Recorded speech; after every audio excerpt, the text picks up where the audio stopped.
गणानां त्वां गणपतिगुं हवामहे कविं कवीनामुपमश्रमस्तमं ज्येष्ठराजं ब्रह्मणां ब्रह्मणं शृण्वन्नोतिभिः सीदसादनं प्रणो देवी सरस्वती वाजैर्वाजिनीवती दीनामौर्षवर्तु गणेशाय नमः।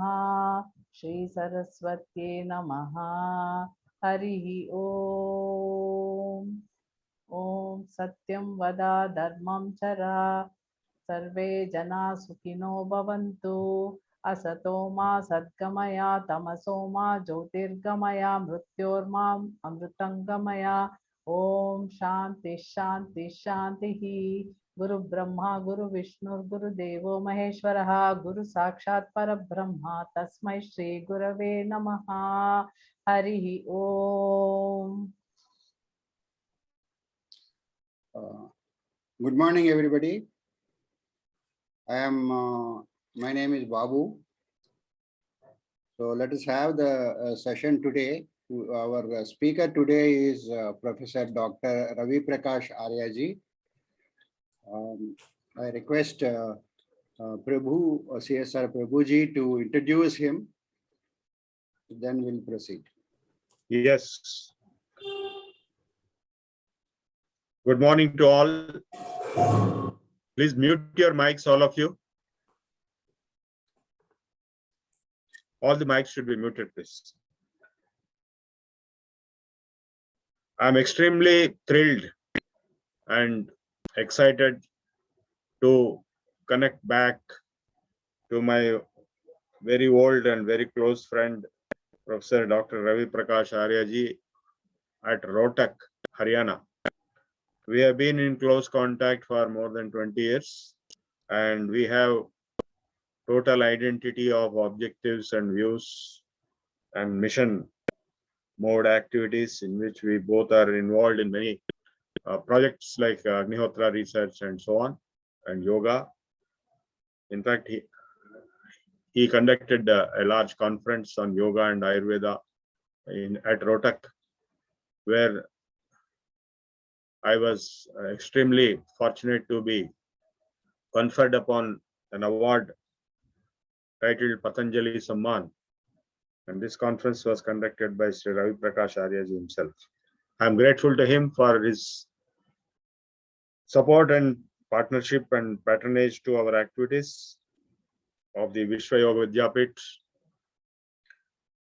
And Sri Ravi Prakash Arya is presently the chair professor of Maharshi Dayanand Saraswati Chair of Maharshi Dayanand Saraswati University at Rohtak in Haryana. He is an internationally known scholar of Vedas, philologies, history, and philosophy. He is a prolific speaker, as you could see today in the next few minutes, and is a more than anybody else a prolific writer. He has delivered hundreds of lectures on topics related to Vedas, Indian history, linguistics, philosophy, culture, scientific Indian heritage, all over the globe.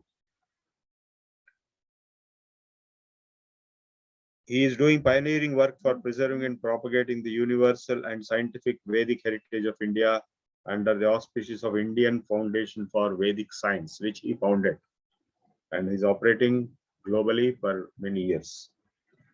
He has, to his credit, around 75 research papers, and believe it or not, 70 books, not 17, but 70 books, running into a total of 84 volumes, like 84 lakh Jivarashis are there.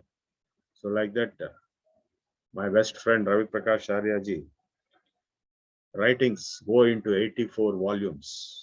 Just imagine his scholarship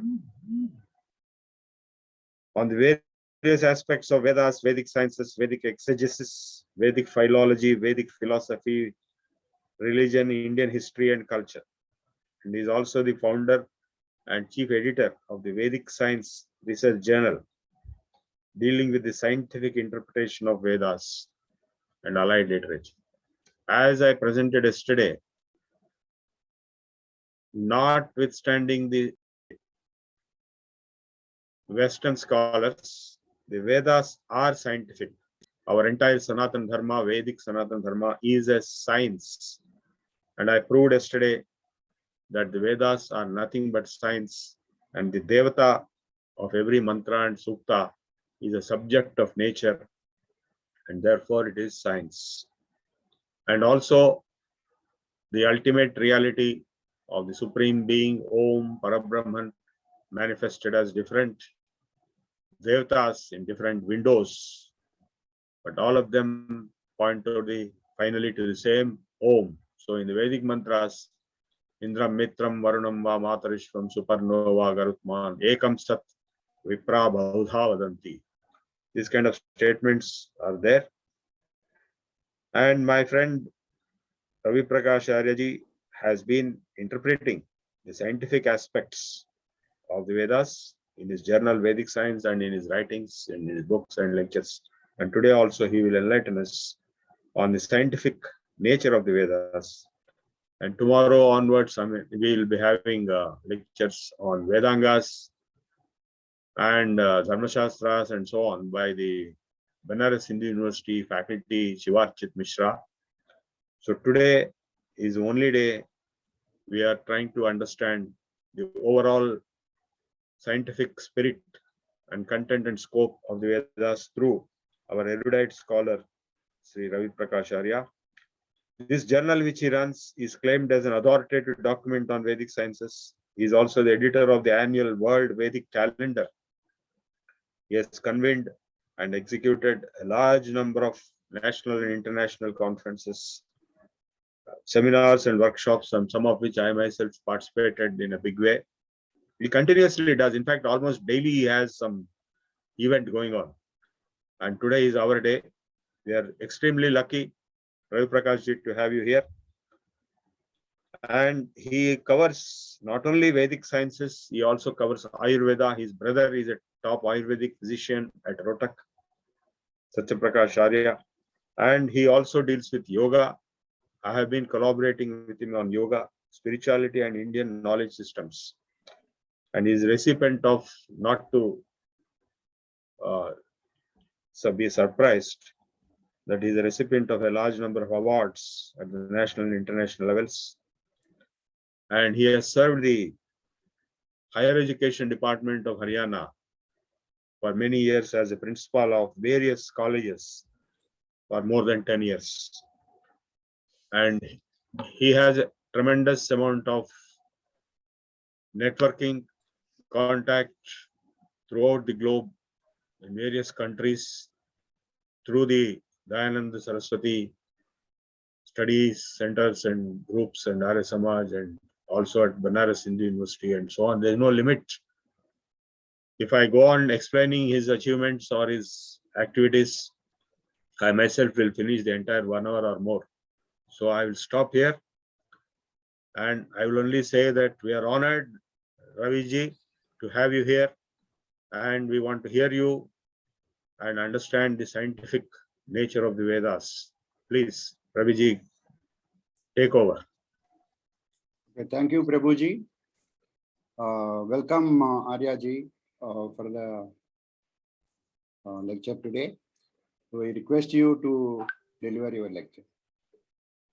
Om Shanno Mitraha Sham Varunaha Shanno Bhavatvaryama Shanna Indro Brihaspati Shanno Vishnurukramaha Namo Brahmane Namaste Vayo Tvameva Pratyaksham Brahmasi Tvameva Pratyaksham Brahma Vadishyami Ritam Vadishyami Satyam Vadishyami tanamam avatu, tadavaktaram avatu, avatu mam, avatu vaktaram. Om Shanti Shanti Shanti. Professor C.S.R. Prabhu, Colonel Babuji, AHP Raoji and other scholars in the audience, I am very much thankful to Vishwa Yoga Vidyapeeth and Sanskriti Foundation for inviting me today to share with you my views on the Vedas. As this course has been rightly named, Sanaatana Dharma.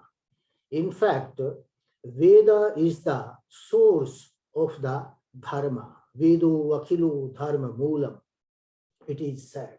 And I think this first lecture, introducing the Veda itself, is the introduction of the course itself to the Sanaatana Dharma.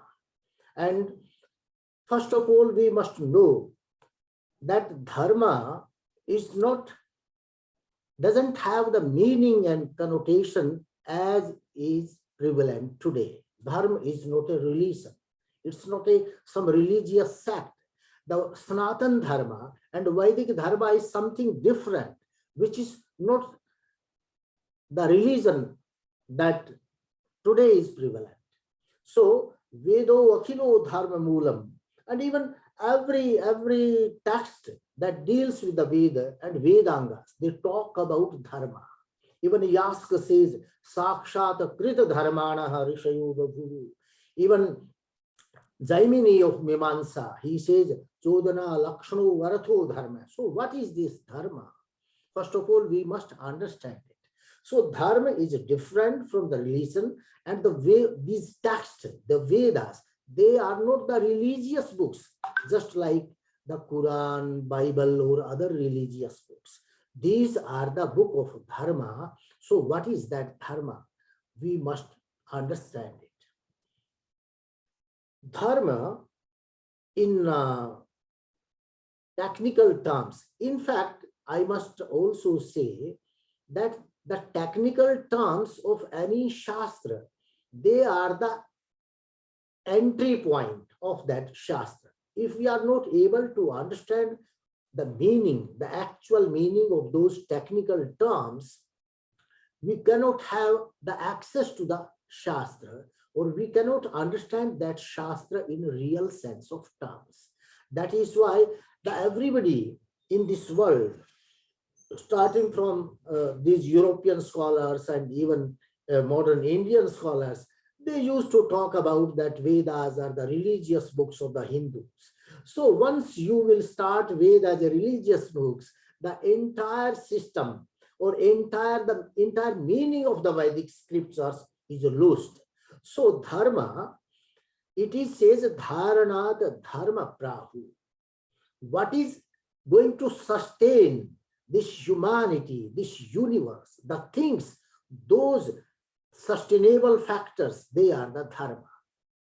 So that Dharma, because this universe is going to be sustained by certain principles, certain laws, that is known as Rita and Satya. Ritaincha Satyaincha Vidhatta Pasu Dhyazayataha. And those Rita and Satya, they are the Dharma.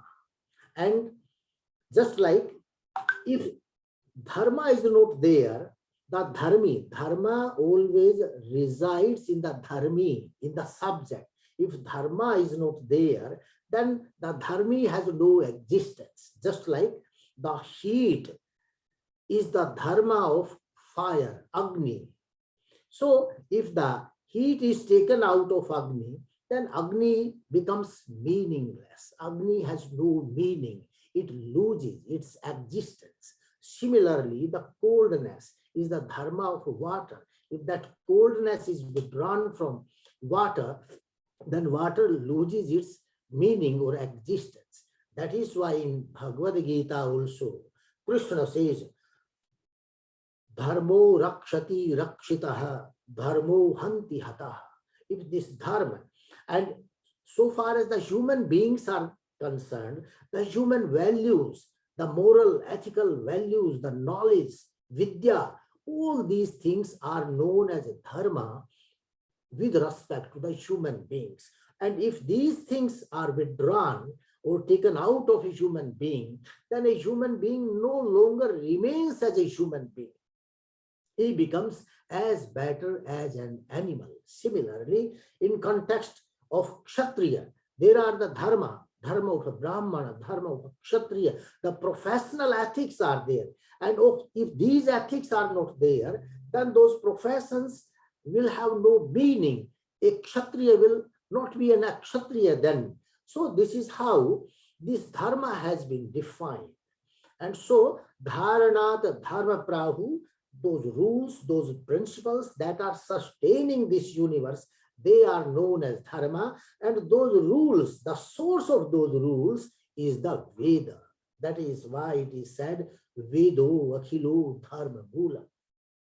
In fact, the very word Veda itself, it is formed of the root Vida, and this Vida root has many meanings. Vida Jane, the knowledge, Vida Sattayam, existence, Vidalari Labhi, to attain, to achieve certain things, and Vida Vicharane, the Manana, Vichar, thinking, thought process.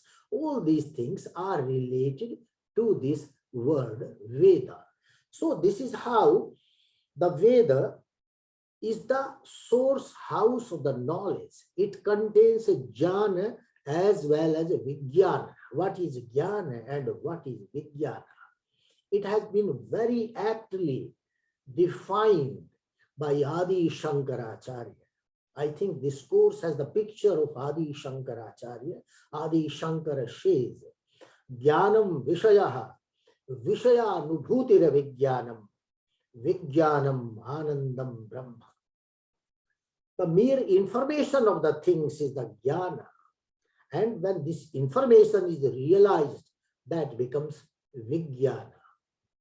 And he says, Vijnanam Anandam Brahma. The Brahma is there. The information of Brahma is there. So that is the jnana. And if that Brahman is realized by a yogi in samadhi, that knowledge of the Brahman becomes the Vijnana of the Brahman. So Vedas, they contain the Jnana as well as Vijnana. It is the Vijnana of the seers, how the seers have visualized the whole things. That is known as Veda.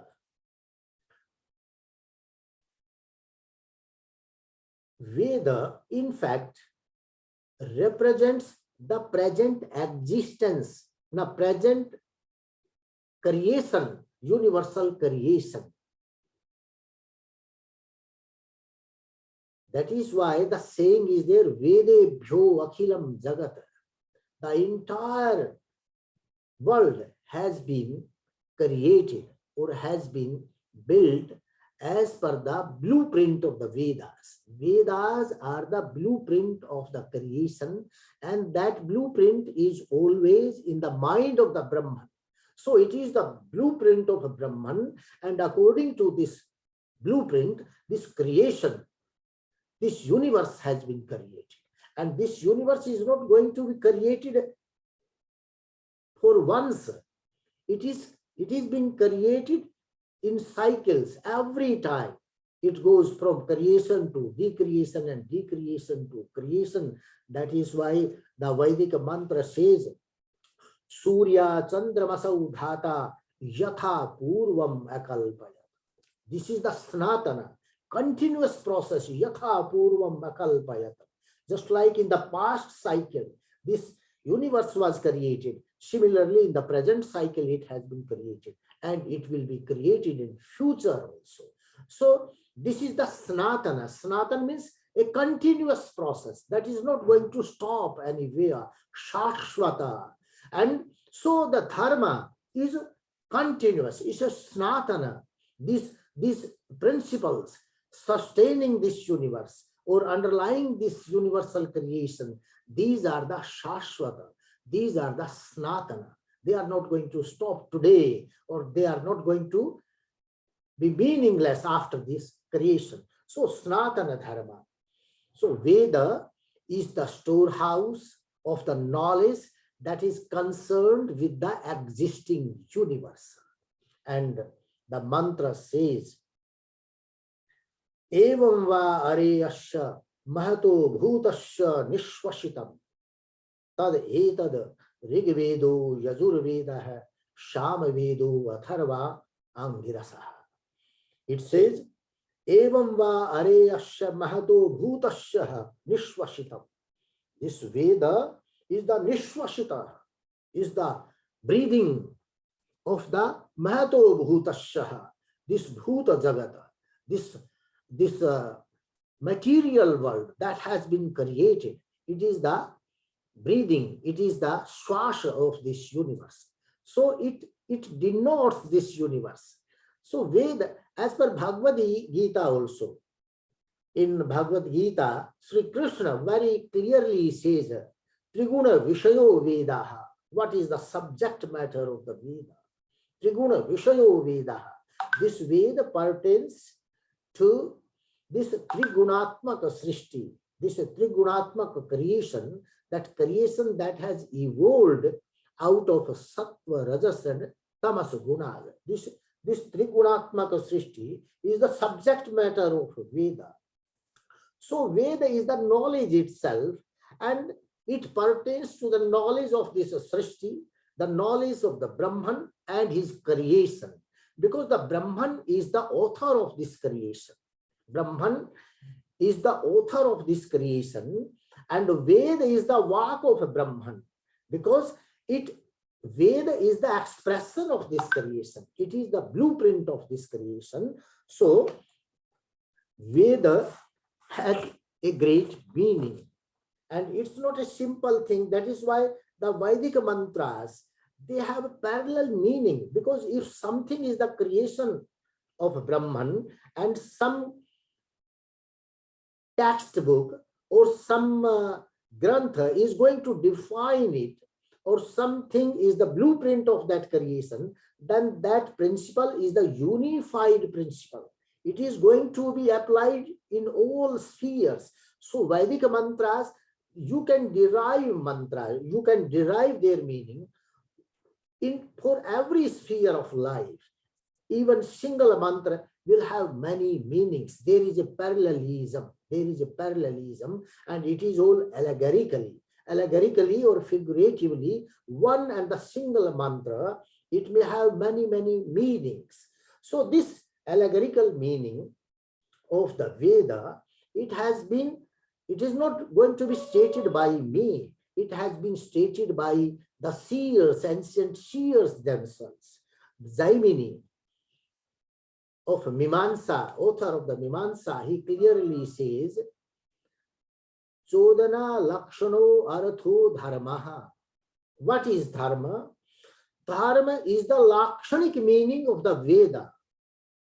What is the figurative or allegorical meaning of the Veda? That is known as Dharma, and that allegorical meaning of the Veda is that pertains to the knowledge of this entire universe. And why this allegorical meaning has been stated? Because Vedas, they do not have the apparent meaning. If you are going to translate the Vedas literally or want to derive an apparent meaning, then you won't be understand the Veda. They have the allegorical meaning, they have the lakshanic meaning, and the meaning is prokshakrita there. In Shatpada Brahmana, Yajnavalkya says, Proksha Priya iva hi devaha pratyaksha dvishaha. These seers, they like the abstruse knowledge. They try to say the things indirectly, not directly. Because if you will say something directly, then you are not able to convey several meanings out of that.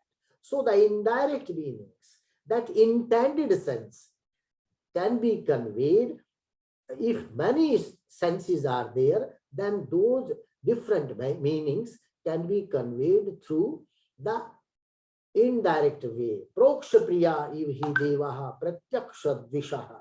So this Veda has the Vedic mantras. They have the lakshanic meaning, allegorical meaning.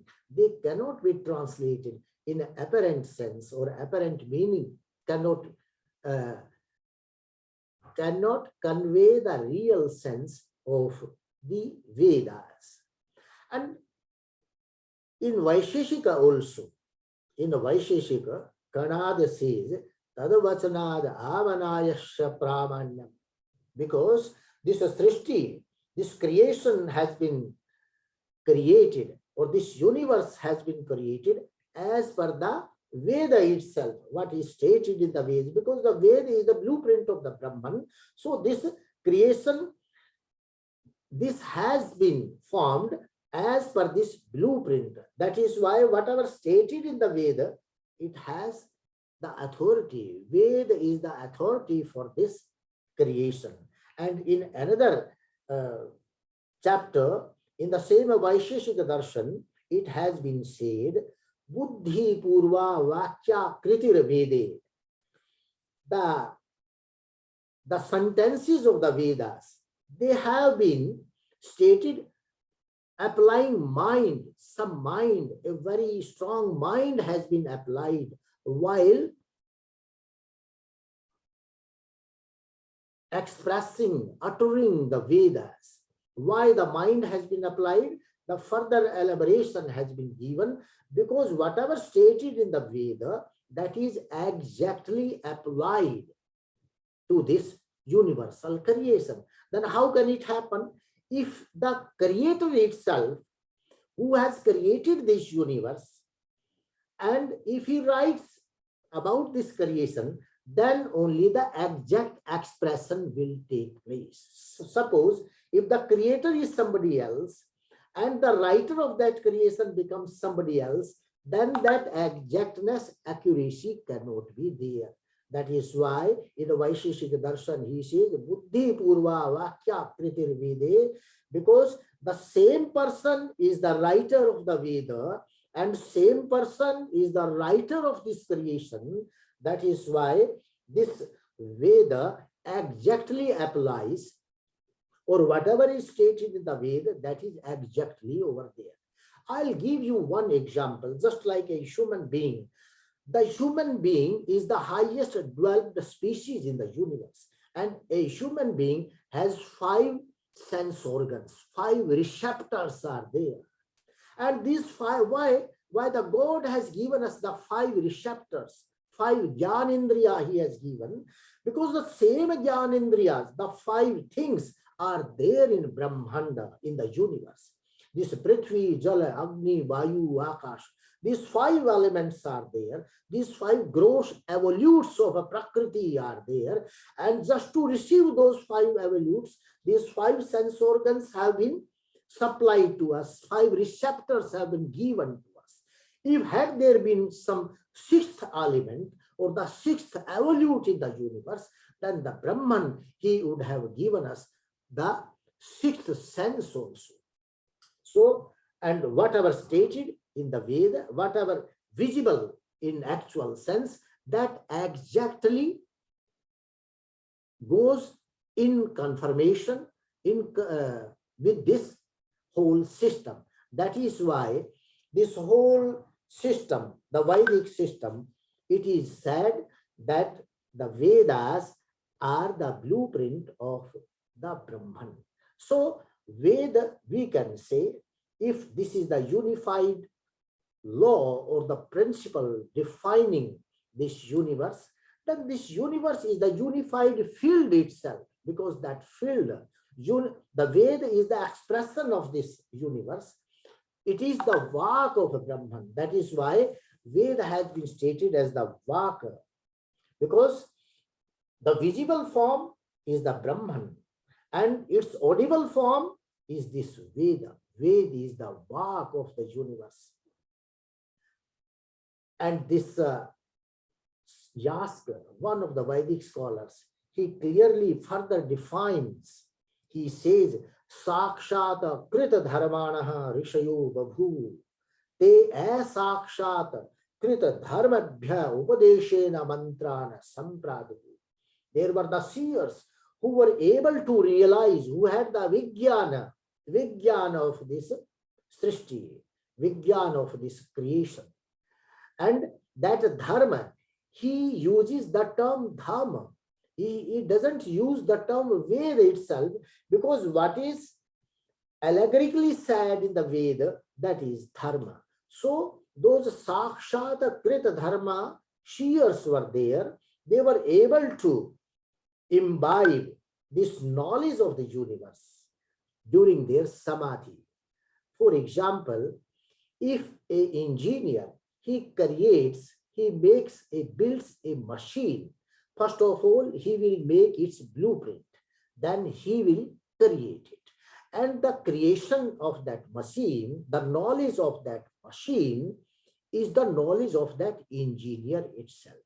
Just like a potter makes a pot, so the knowledge of the pot belongs to that potter himself. Similarly, when the God creates this universe, the knowledge of the creation, it belongs to the God himself and not anybody else. That is why the Vedic tradition says, Veda apaurushaya.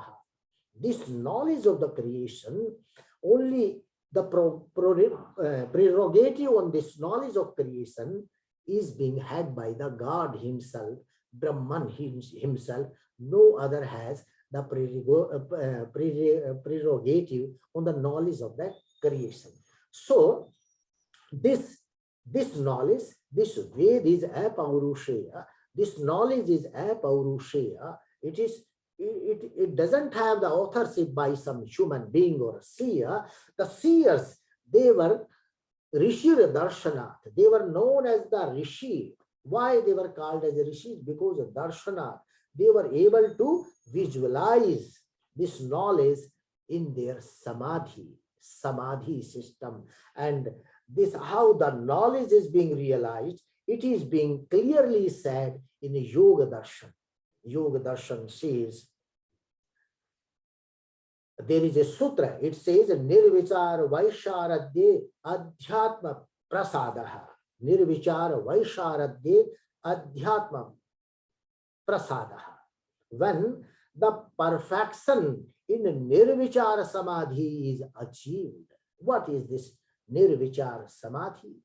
When a yogi is able to meditate without any contents, then the state of Nirvichara Samadhi is achieved. And when this state is achieved, further it says, Ritambhara Tatra Prajya.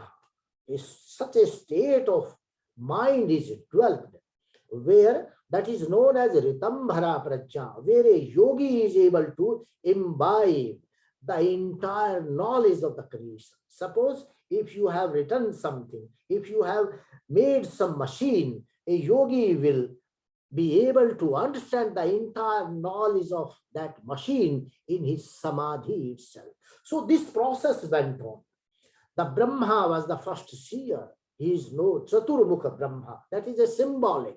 He had 4 faces, means the Rigveda, Yajurveda, Samaveda, and Atharva Veda.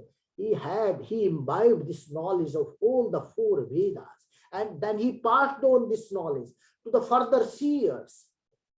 Agni, Vayu, Aditya, Angira, like that. These seers, the name of the seers have been given in Manusmriti and other texts also. So this is how this knowledge was imbibed. Now, before understanding the Vedic system, we must also understand 2 more words.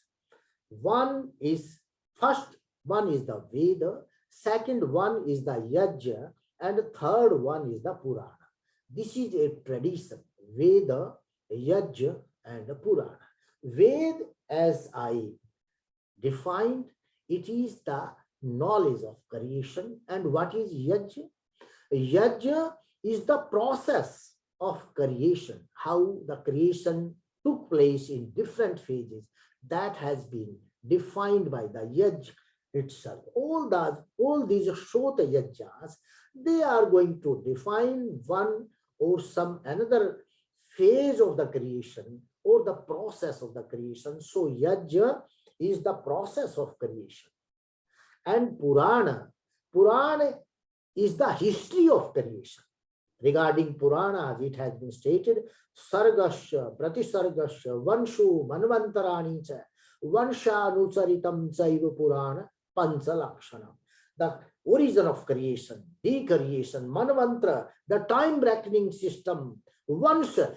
This Vansha Parampara of human being came later on, but the Vansha Parampara of the nakshatras, constellations in the sky, heavenly bodies, it created first. So Vanshanucharitam, just like we have stories in the Puranas, we have stories in Brahmana Granthas, they are not pertaining, these stories doesn't pertain to the human beings. Just like it is in one of the stories, it says the Prajapati, he had 27 kanyas, 27 daughters, and those 27 daughters of the Prajapati were wedded to the Chandrama.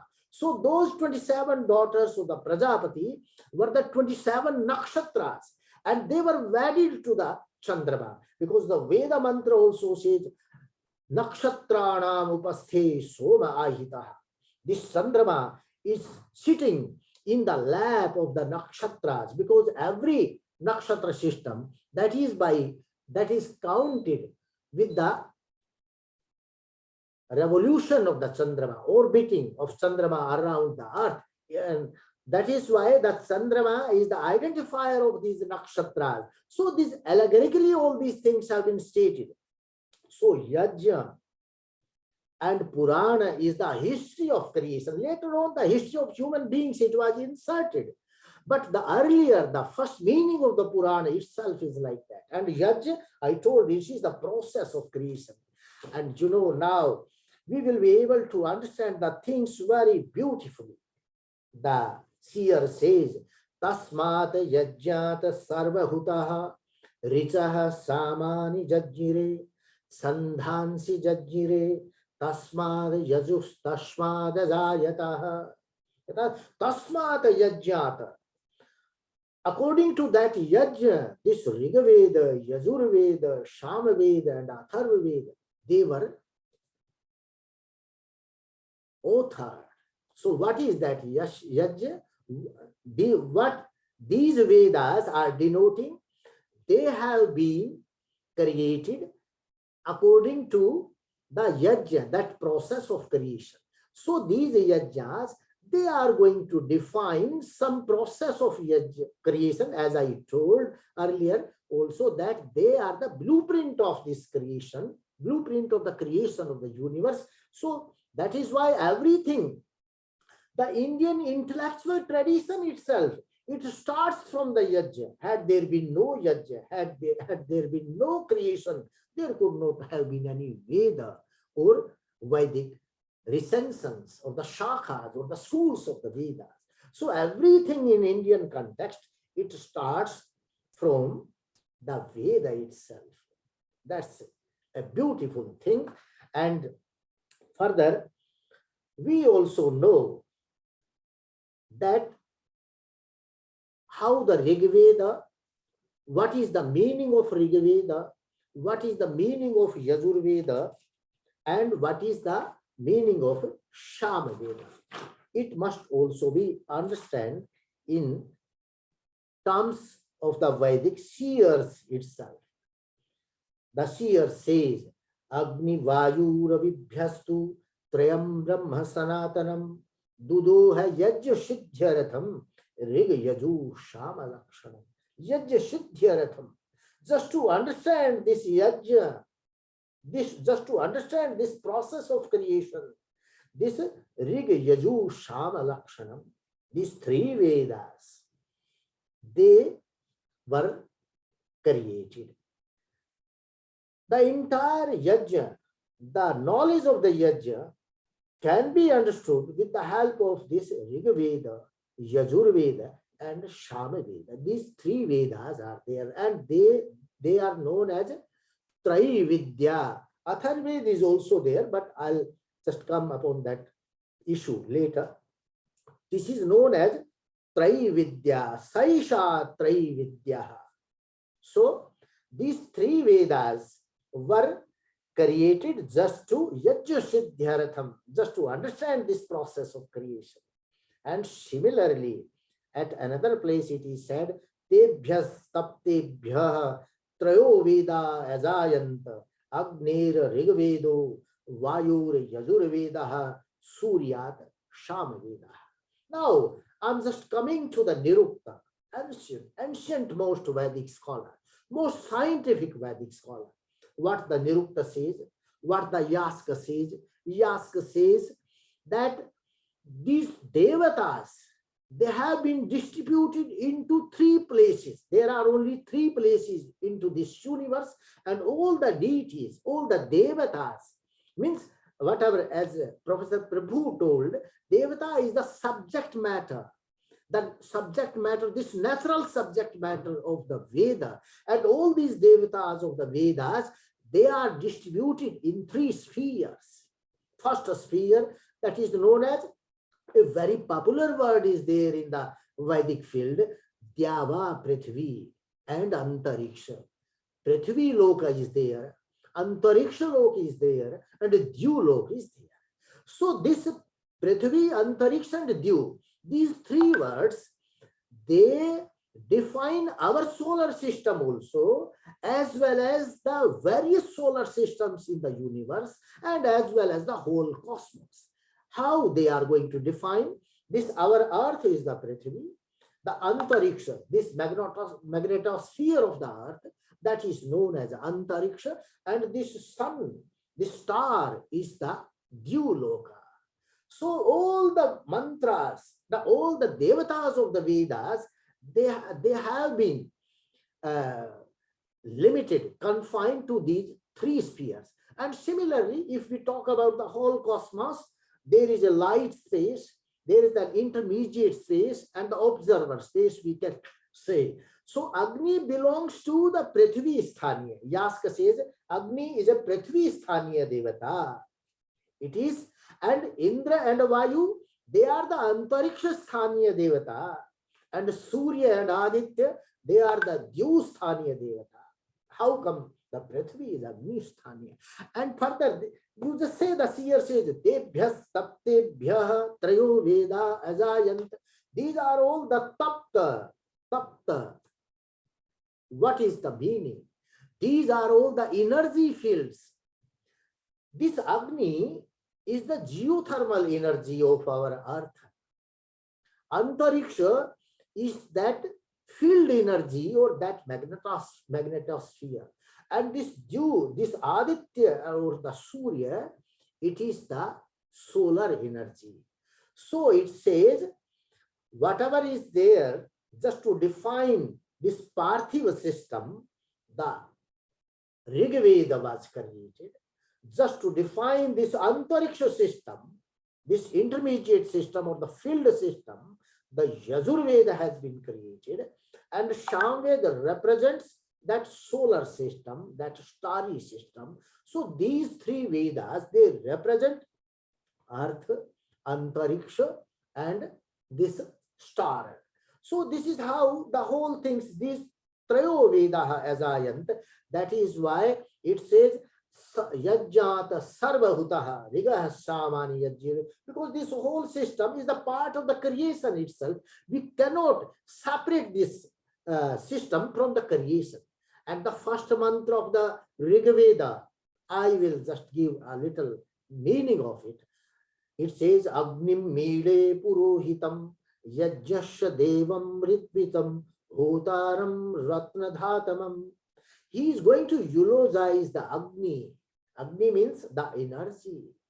Even the geothermal energy, it says Agni Mide Purohitam Yajjasya Devam Ritvitam. This Agni, this geothermal energy and the energy of the solar energy, Yajjasya Purohitam, they are the Purohit, they are the leader. They lead the creation on the earth. Had there been no geothermal energy, And had there been no solar energy, there would have been no life on the earth. So, yajjasya purohitam. And what happens?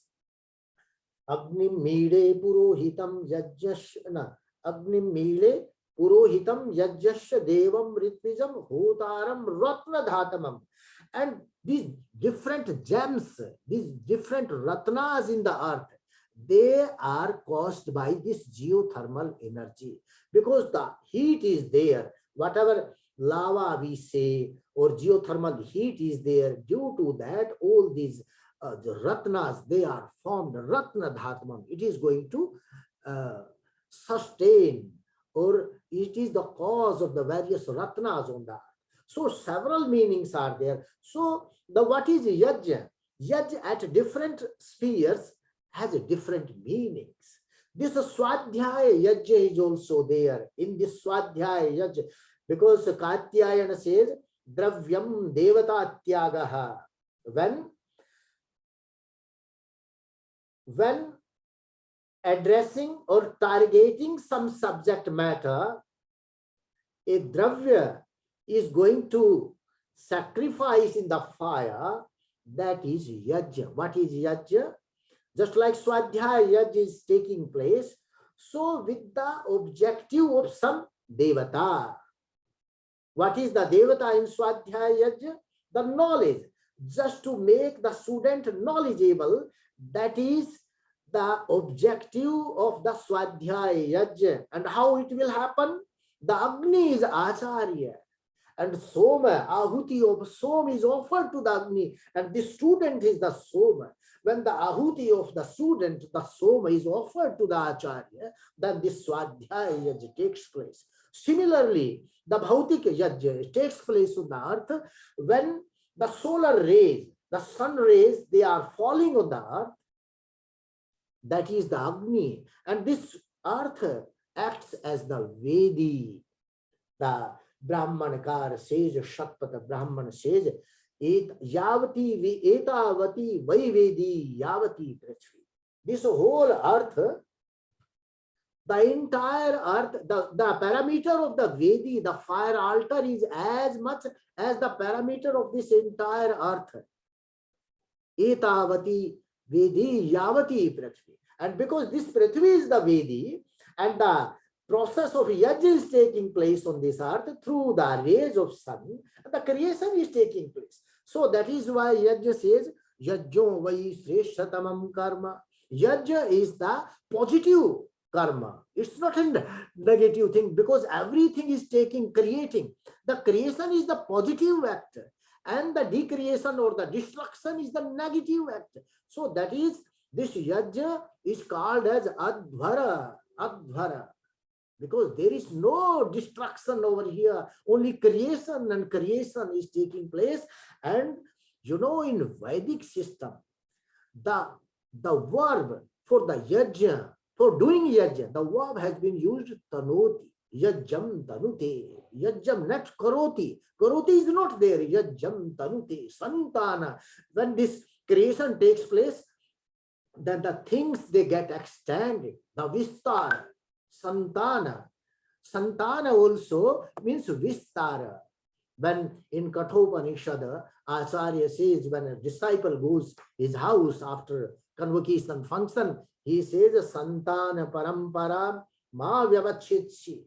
This, the parampara, the tradition, just to extend those value further, should not be broken. You keep it on, because the Gaharapatya fire is there, and Ahavaniya fire is there. Gaharapatya fire means the family values, that is permanently stationed.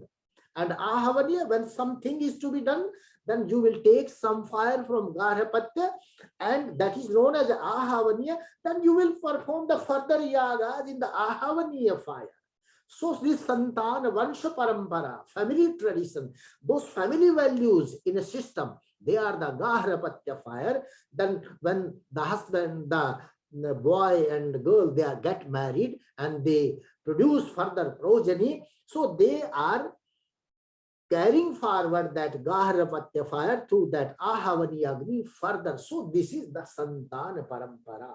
So this entire system is not a very simple system. It is very complex. So once we are able to understand the Vedas in such a way, I think nothing can be concealed. Everything will be very much clear.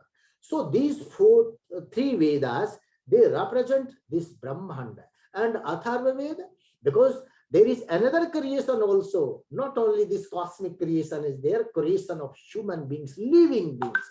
So Atharva Veda pertains to the creation of the living beings. The Ayurveda is the product of the Atharva Veda because it deals with us. So this is how the whole Vedic system, it developed, based upon the Yajna itself, and based upon this the Yajna means the creation itself, and this whole Vedic Vedic system, it is the blueprint of the knowledge. It represents the blueprint of the knowledge of the Brahman. That is why one more mantra, a very beautiful mantra is there in Rigveda. It says, because this Vak, this creation, this universe is the visual, it is in visual form. It is in visual form. It is the visual form of the Veda or the Vak of the Brahman. And the mantra says, Utatvaha pasyan na dadarsh, vacham utatvaha shranavan na shranotyenam, uto twasmaitanavam vissasre jaive patya ushati suvasa. There are persons, there are so many persons who are not able to see. Even while seeing this universe, they are not able to understand it. They are not able to know it. While hearing the Vak, they are not able to understand it. They are not able to hear it. Why? Only the seer, they have the power to hear, and they have the power to, because when the universe was created, now also we just look at the universe, we don't understand anything. Even while seeing this authorship of the Brahman, we are not able to understand it. There are so many vibrations are there. Even while these vibrations are also there, but we are not able to hear them. Who will hear them? The seer will hear them. In Samadhi, those seers, they imbibed the whole knowledge, and they were able to hear these sounds, and then they pen down these sounds in the form of mantras.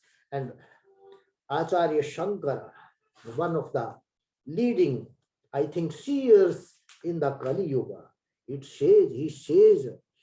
talks about the capacity of the Vedic seers. And he says, Rishinam mantra darshinam samarthyam nasmadhyena samarthyena upamatum yuktaha. It is said by Shankara, not by me.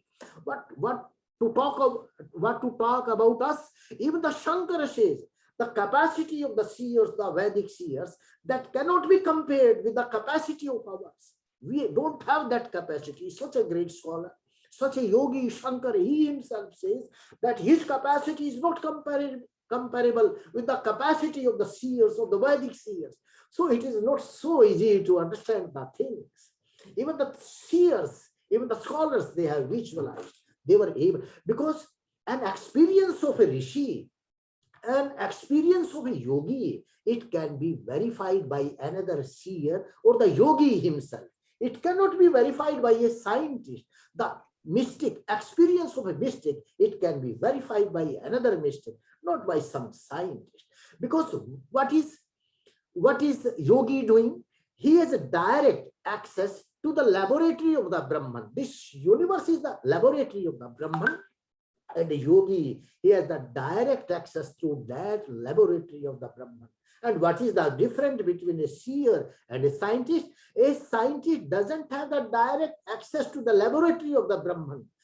He tries to duplicate those experiments in his lab. He makes his own lab and try to repeat those experiments in his lab. And whatever is being observed by him, that is known as science. But whatever is being realized by a yogi, that is known as Vijnana. So Shankara says, Jnanam Vishayaha, Vishaya Nubhutira Vijnanam, because the seer, they have the direct access to that laboratory of the Brahman, and they are able to realize it. They are able to imbibe those principles and laws, and those laws and the principles, they are in the form of Vedas. Now, I think the time is cutting short, but if you permit me, I'll take some more time. The components of the Vedas, there are 2-3 components of the Veda. Mantra is there, then Rishi is there, Devata and Chanda is there. These components are very much important. Mantra, it says mantra mananata.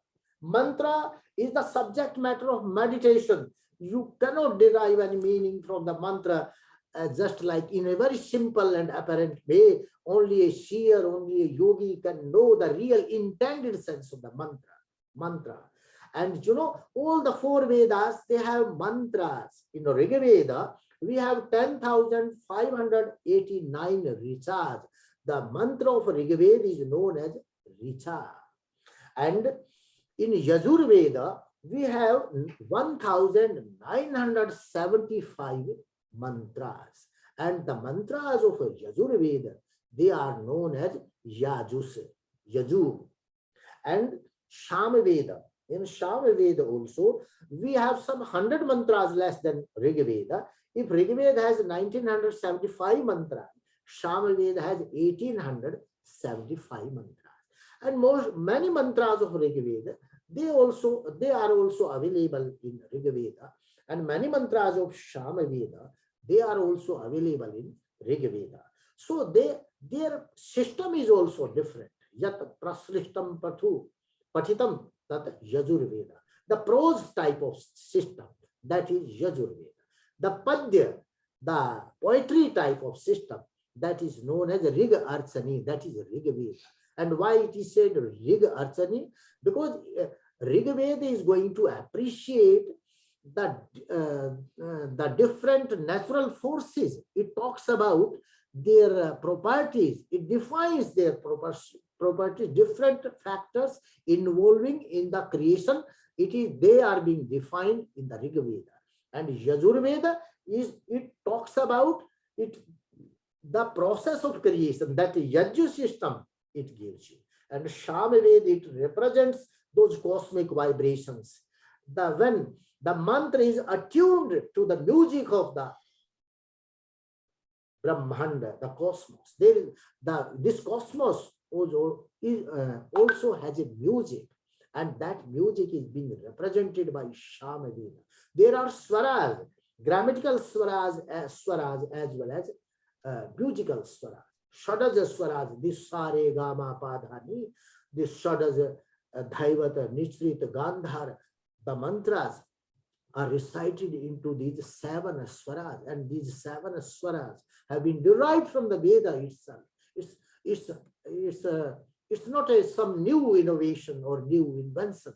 Everything that we inherit today, it is only through those speakers. And similarly, Atharva Veda has some 5,986 mantras, Atharva Veda. And Atharva Veda, as I told, some 1,200 mantras of Atharva Veda, they belong to the Rigveda, and 600, they belong to the Yajurveda. So this is the overall view of these 4, this mantra system of the Rigveda. So Rigveda mantra means that is metrical composition, Yajurveda prose style composition, Shamaveda musical recitation, and Atharvaveda is just simple, it's metrical we can say, but it is pronounced in a Tvarita way, like that. The system is there. And now the second component is the Rishi. What is the Rishi? As I told, I think I have given a lot of information regarding the seers. The seers, they have the direct access to the laboratory of Brahman, and they are able to visualize. They are the precursor or the leader of the Vijnana. The Jnanam cha Vijnanam yasta the Vedo bhayam sa.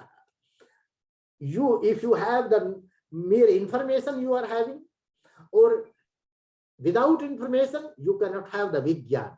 So mere Jnana is also not useful. And if you have Jnana and if you doesn't have Vijnana, that is also meaningless. So these are interrelated things. Jnanam cha, Vijnanam cha, and Anand, Vijnanam, Anandam, Brahma. That Brahman is realized, then it becomes Vijnana, and that is the blissful experience. So these seers, entire 4 Vedas, we found some 800 seers. The first tradition, Sakshat Krita Dharma seers are different. And these seers, later seers, they are the preservator of that tradition, Vedic tradition. So that is every hymn, every suk, it has the name of some seer. They are the preserver of that tradition in family system, in their own schools. So these seers are those seers. Yasya Vakyam Sa Rishi. Katyayan also says. There are some Samvada Suktas are there. In Samvada Sukta, when the Devata becomes seer and the seer becomes Devata. Because in that context, the Katyayan says, Yasya Vakyam Sa Rishi Yate Nochyate Sa Devata. So the subject matter, what is being stated by the seer in that dialogue hymns, that is the subject matter is Devata, and who is speaking in conversational dialogues, the speaker is the seer and the Devata is the content. And similarly, when Devata starts speaking, he becomes seer and the seer becomes the Devata. So that is also there. And all these seers, there is Arsha Anukramani. Arsha Anukramani, it has the index of the rishis to every hymn of all the hymns of the Vedas. If I separately say, Rigveda has some 330 seers. Yajurveda has 168 seers. Samved seers are 217 and Atharveda only 36 seers are there. Now the third component is Devata, as very well defined by my learned friend, Professor C.S.R. Prabhu. Devata is the subject matter. It's not something to be, it's not some god or something else. It's the subject matter. And what is the subject matter? Yask defines it very beautifully. Devo kasmat. Deva. It says Deva eva Devata. This Devata, the subject matter of Veda, is a Deva itself. What is Deva? He says Devo kasmat danatava, jyotanatava, dyusthano bhavativa. Either these Devas, they are located in the universe somewhere, or they are self-effulgent, just like these stars or Dana. They are giving certain things to the human beings. This Prakriti is giving everything. It always gives you something. It doesn't talk about the rights. It talks about the duty. That is why in Vedic system, there is no system of right. You cannot demand. You cannot have demand for rights. You cannot have any rights. But you will have to contribute. You will have to donate. You will have to donate. That is why Dana Suktas are there. Dana Stuti is there. So this system, and whoever contributes, whoever gives to the society, in the present society also, they are known as Devatas. Devata, Matri Devo Bhava, because it gives birth to the child. Pitri Devo Bhava, Acharya Devo Bhava, they are Devatas because they are giving you certain things. They are giving you certain things. So whoever gives to the society, that is Devata, and the subject matter of the Veda is a Devata itself. These all natural forces, they are also contributing. They are also giving you. They are not taking anything from you. So this Devata, and these Devatas have they have 3 spheres: Adhyatmik, Adhitaivik, and Adhibhautik. One more thing, the word Devalaya is there. This Devalaya is not this temple, just the worship we are doing. Devalayas in ancient time, they were the observatories where the Graha and the Nakshatras, the Kala Shastra was going to be studied. And this, just for example, this Ujjain temple, Mahakala temple of Ujjain, it was the Vedic period. it was the Greenwich of the Vedic period. Just like today we have the Greenwich in London, it was the Greenwich of the Vedic period, and it was called as Mahakal because it was the greatest time determination factor. This was the 0 degree longitude, and this 0 degree longitude is also known as a Lanka, and Ravana's capital, it was located on this Lanka, and this line also passes through this Ujjain, Kurukshetra, and my place of Rohtak also. If you will study Surya Siddhant, this whole from North Pole to South Pole, this 0 degree longitude, it was Ujjain. So it was Mahakala temple, a greatest laboratory system that was developed into India. So the Devalayas, they were also laboratories for the study of Graha and Nakshatras for the knowledge sake. And so the word Deva, it's not some god. And all Devas, you know, they are made of either gold, the solar energy.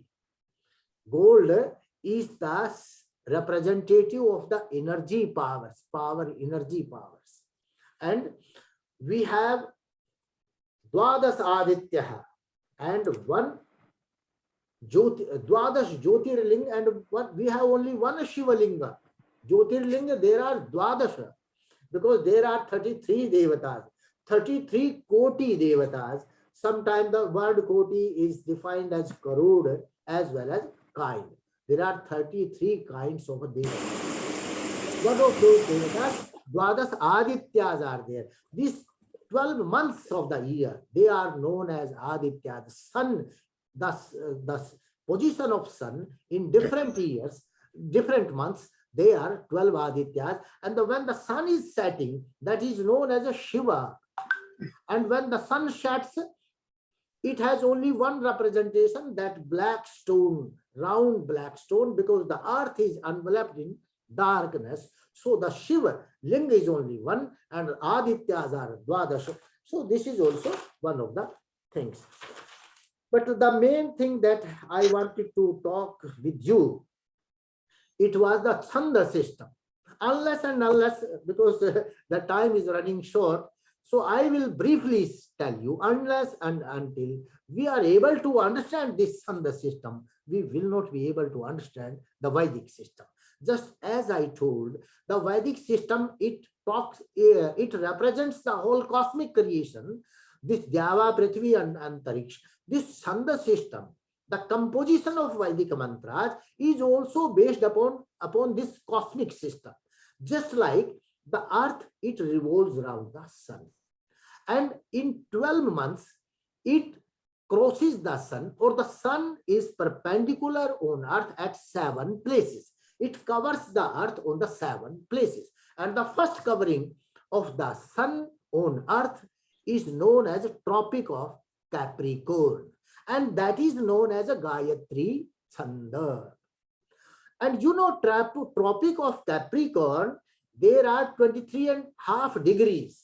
And in Surya Siddhant, these 23.5 degrees have been defined as 24 degrees.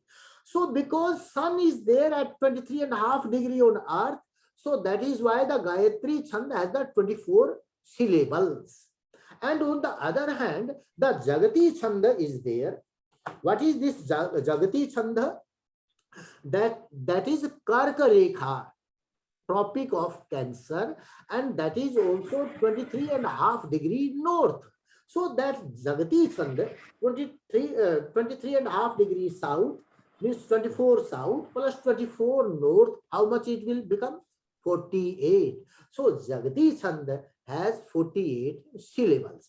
And the intervening chandas, they have been increased by 4. Just like we have Gayatri Chanda, 24 syllables. We have Ushanik Chanda, 28 syllables. We have Anushtup, 32 syllables. We have Vrihati Chanda. What is this Vrihati Chanda? This equator is the Vrihati Chanda. And the Vedic mantra says, Vrihati Madhyudha Surya Stapati. When the Surya, it covers the Vrihati Chanda, then Tapati, it emits a lot of heat. There is a lot of heat. The hottest season is this Vrihati Chanda. And Pankati, it has again 36 plus 4, 40, and Trishtup 44, and Jagti 48 chandas. So these 7 covering. The Yask also said, he defines Sand. What is Sand? Sandansi Chadanat. Because the sun covers earth at 7 places. So these 7 places they are the 7 Sandhas, and all the Vedic mantras have been composed into these main 7 Sandhas. Similarly, I talked about the 7 Swaras also. Shadaja Swara. This Gayatri Chanda is the Shadaja Swara. This Ushnik Chanda is the Rishabha Swara. This Anushtup Chanda is the Gandhara. And this Vrihati Chanda is the Madhyama, because it's also in the middle. This Pankati is the Panchama Swara. This Dhaivata Swara Trishtupa. And this Jagati is the Nishada Swara. Those 7 Swaras, 7 Chandas. This is the whole Vedic system. I think briefly, it could have been given more elaborate expressions, but briefly, in nutshell, this whole system is there. And keeping in view of this whole system, you try to study Vedas. If you are able to walk further into this Vedic sphere, you will consider yourself as Dhanya. And if you are not able to walk, try hard, do more efforts, and sometime the doors will open for us. Thanks a lot. And I thank Professor Prabhuji. He has always been a guiding source for me, inspiration for me. And Colonel Babuji and Raoji. And I thank all the participants who bear with me into this very introductory tough session. Thanks. Thank you, Arya ji. Thank you. Arya ji, we are dhanya to have listened to you. We will have a detailed course in the next quarter. So already this quarter we have finalized all the speeches, but in the next quarter we'll have phase 2, where we'll have maybe 10 days or so for you to deliver a full course on the Vedic science. Thank you. Yeah, what we have now is the question answer session with our students, some interaction with the students. So the students who want to interact with him, raise your hands. Raise your hands, you can press some button which tells us that you want it's to. Very late now. Why can't they send the questions on the group? We will have it written replies from. We will take a few question answers because we still have 15 minutes. So that's not a problem. I have no problem. Yeah, Anshuman Jangi, madam, can you unmute him? Yeah, I have unmuted. Okay.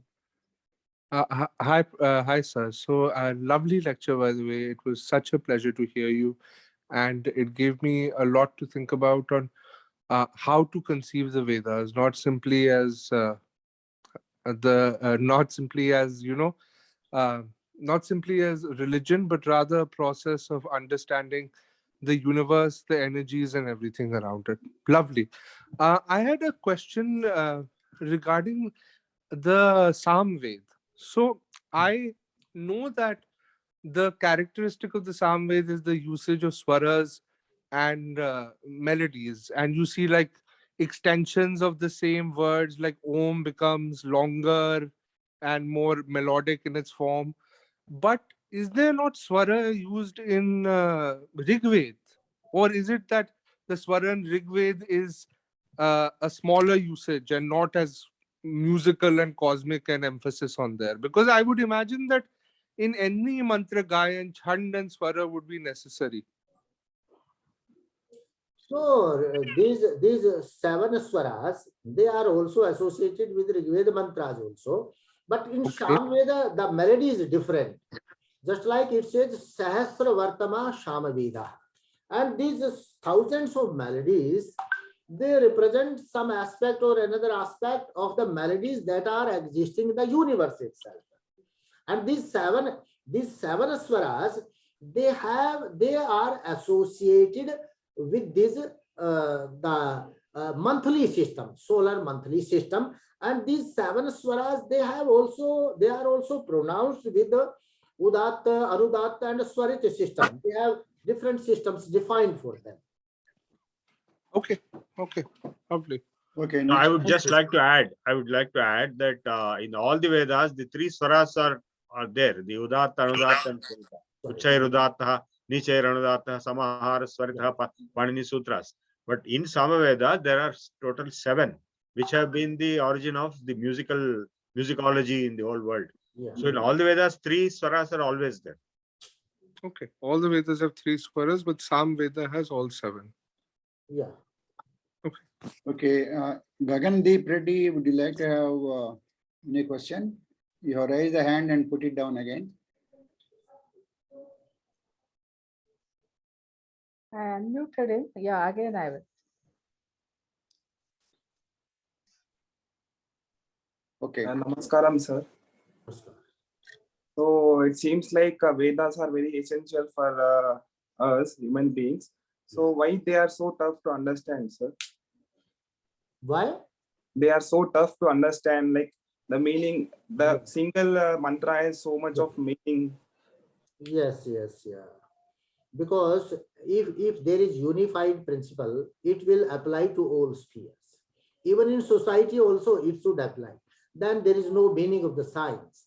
A science will be the pseudo science if it applies to one aspect only. So because everything emanates from Brahman, so the principle of Brahman will be applied to every aspect. And it is up to the seeker how he is going to see or how he is going to apply those principles to him, or he wants to see the things flourishing at a level of physics, chemistry, botany, or whatever is there. So, and the difficult, Vedas are difficult because it's a time factor.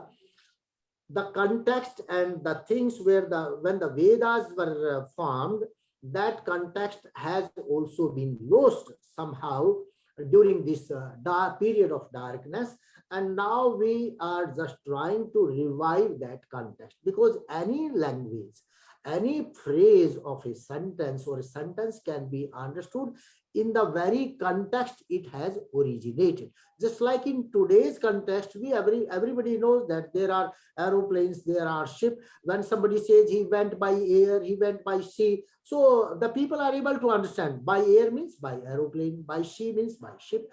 But the context, in which context the Vedas were formed, that context, the cosmological context, it was lost. And it was not, we were not able to understand it. That is why they become difficult. Now, with the so many innovations in science and all these things, those contexts can be revived and we are able to understand these things. Okay, Next one, we have Akella Prabhakar Rao Garu is with us. He is the patron of this course and the president of Veda Samskruti Samiti. Would you like to say something? Yeah, sure. But before that, Anandra Kumar is raised his hand. Yeah, you finish it, then we will see if we have time. Yeah. Thank you very much, sir. It's a great speech. It's a very excellent, and we are fortunate to have you here today. The lecture is a Vihanga Vikshanam of the total Sanaatana Dharma, and it's well received by our experienced audience, students. And at this stage, I would like to put forward to all the speakers and all the lecturers some views of mine in starting this course. The Sanatana Dharma, as such, not understood by many of the younger generation people. Even the basics also they do not know. So the course of first level, this course, particularly this pre-course, this course particularly to assemble the all senior people and all the knowledgeable people, and as well as to give an idea to the people what is the Sanatana Dharma course is and what is to be taught to the people from the basics to the higher level. So our view, Veda Samskruti Samiti view, I would like to put forward to all the lecturers is that we should design a four levels of course with fundamentals as a basics for the fresh minds to understand. And second level, slightly higher level. Third, slightly higher level. Fourth level comes to the, that way we can make them absorb. And we are interested more in how much the students have absorbed rather than how much we have delivered. So the absorption of the students is major priority of the criteria for conducting this lecture, this course, I mean. So with this view, we should probably go ahead with the lectures of various lecturers and see how much they have absorbed, the students have absorbed, and we have to give sufficient ammunition for them to read and absorb and write back in the examination. For that, suitable write-up is required, as well as a question answers on the subject. If somebody has given a lecture, what are the possible questions he tried to answer in that lecture? And what are the items the student is supposed to understand by that lecture? If a question answer is given along with that write-up, that will be a great help for the student to understand what the lecturer wanted to convey and what he is supposed to absorb from that lecture. And that will be more presented by giving a PPT presentation rather than giving a continuous lecture. So I'm not belittling anybody's lecture. My Sashtanga Pranams to Ravi Prakash Acharya. I'm not denouncing your lecture or anything. Please don't take it like that. This is, my view is to make the present condition of the students and the housewives and the software engineers or the employees are so engrossed with their materialistic thinking and not having the knowledge on Sanaatana Dharma and our culture and our these things.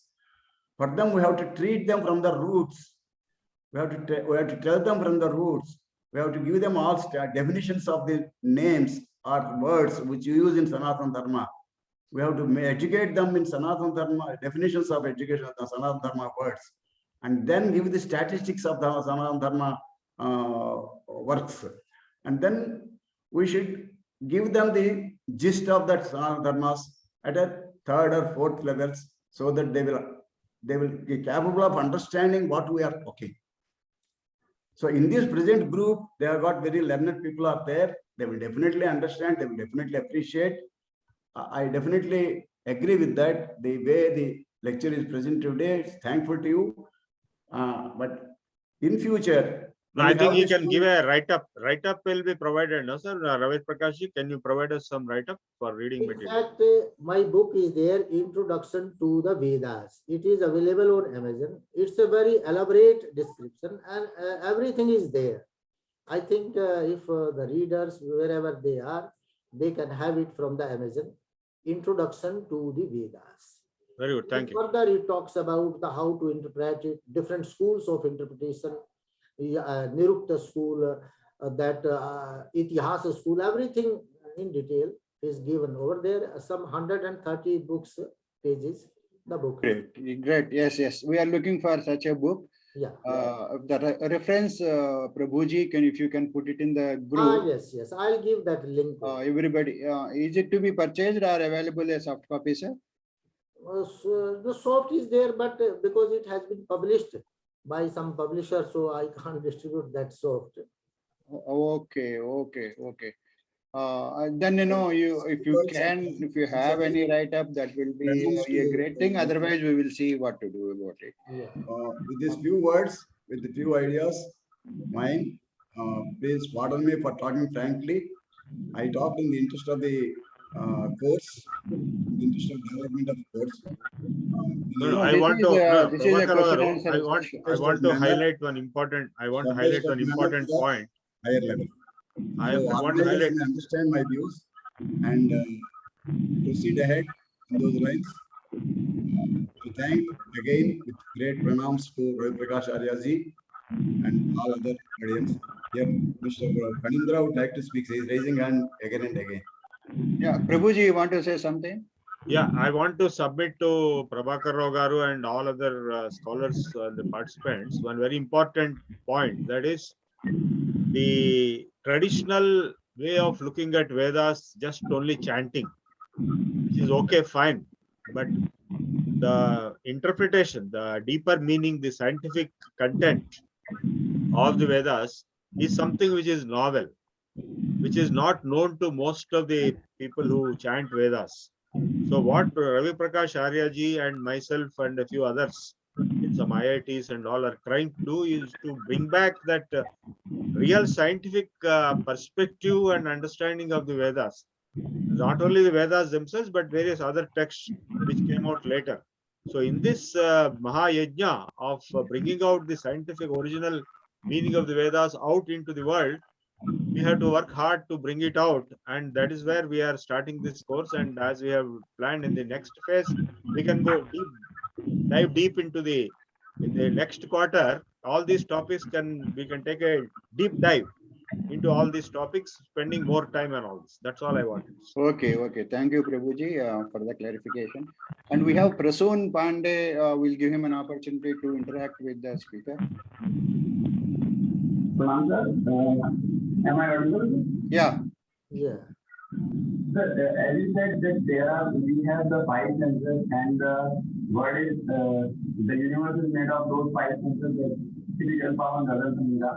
But sir, for those, can't there be any features, those having more than five senses, and for them the universe would appear in the sixth dimension like that?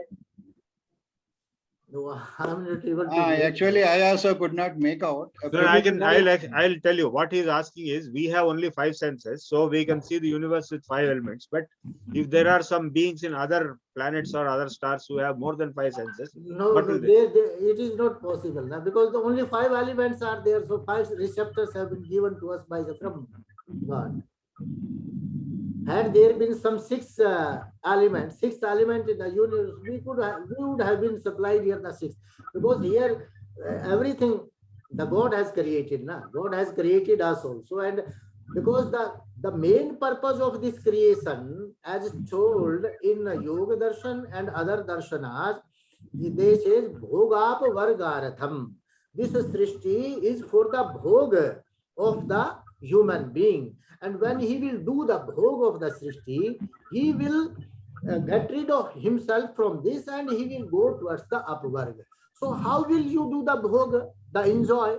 The bhog can be done with the help of the senses. The five senses are there. Through these senses, the tongue is not there. Sorry, who is that? Can you mute that person?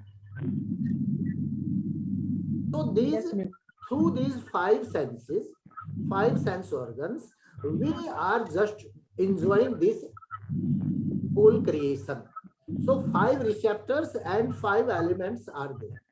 So the sixth sense is only in meditational sense, that is mana. If you are able to control your mana or the mind, then you will be able to understand this internal universe. Thank you, Ravi ji, for the clarification. Let me thank, on behalf of all students who are present, and also all participants in the management of Veda Samskruti Samiti and One second, Babu. Yoga One second, Vidya Babu. Peeth. One second, Yeah. Babu. Please, Babu. Pandra raised a number of times hand. Please give you an opportunity. Oh, sorry. Can you mute this? Mute him also.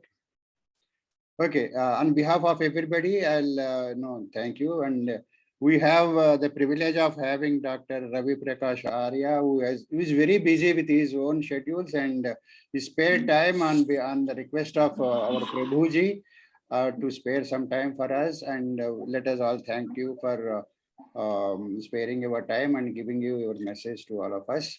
We look forward for such more lectures during this as a guest lecture or any other regular forum. Thank you, sir, for coming with us. And now we'll have Pardana and Janaganmana. Actually, Panindra ji have just unmuted because he was raising his hand. What is that, madam? Panindra ji, he was there. I think he wanted to ask something. Now we have Okay, finished now, our time, yeah, 8 o'clock. Yeah, sure. Okay. Om Sahanavavatu Sahanau Bhunaktu Sahaviryam Karavavahai Tejasvinavaditamastu Ma Vidvishavahai. Om Shanti Shanti Shanti Satyam Vada Dharmam Chara Sarve Jana Sukhino Bhavantu Matrudevo Bhava Pitrudevo Bhava Acharya Devo Bhava Atiti Devo Bhava Guru Brahma Guru Vishnu Guru Devo Maheshwaraha Guru Sakshat Parabrahma Tasmai Shri Gurave Namaha. Hari Om. We'll sing the national anthem. Please all of you stand in your place. जनगण मन अधिनायक जय हे भारत भाग्य विधाता पंजाब सिंधु गुजरात मराठा द्राविड़ उत्कल वंगा विंध्य हिमाचल यमुना गंगा उत्कल जलधि तरंगा तव शुभ नामे ध्याये तव शुभाशिष माहे जाए तव जय गाता जनगण मंगलदायक जय हे भारत भाग्य विधाता जय हे जय हे जय हे जय जय जय जय हे जय हिंद जय हिंद जय Hind Jai Shri Ram, Jai Shri Ram, Jai Shri Ram. Thank you, madam. Thank you for conducting this lecture. And now let us all call off the day. Let us leave. You can close the meeting. Okay, thank you. Thank you, everybody.